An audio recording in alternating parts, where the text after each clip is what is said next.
pero maingay ang loob. Dalawang mundong sabay akong hinihila.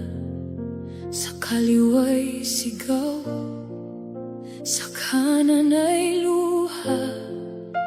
Ako'y nakatayo, pero saan ba pupunta? Hindi ko alam kung saan kakapit, pag ang tama at mali ay sabay na sumisigaw. Bakit kailangan ako ang nasa gitna ng dalawang pusong hindi magkaunawaan?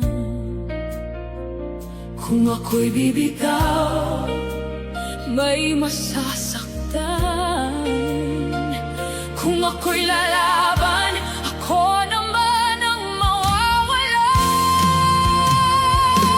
Paano mabuhay sa pagitan ng dalawang bato na sabay akong dinudurog, sabay akong tinatawag? Saan ako lulugar kung parehong mahal ko? Bakit kailangang masaktan bago makalaya? Ako ba'y tulay na kailangang tapakan, o isang pusong walang kakampi?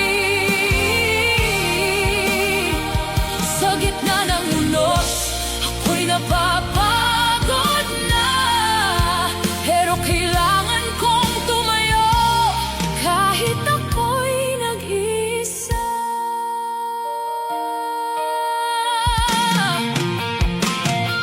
Pinilit kong maging matatag sa gitna ng gulo, ngunit unti-unti na akong nadudurog. Bawat salita'y parang batong ibinabato sa puso kong pilit na nananahimik. Gusto ko lang naman ang katahimikan ng isang mundong walang kailangang piliin. Pero bakit sa bawat hakbang ko may isang kailangang maiwan? Kung ako'y sumuko, sino ang mananatili?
siya.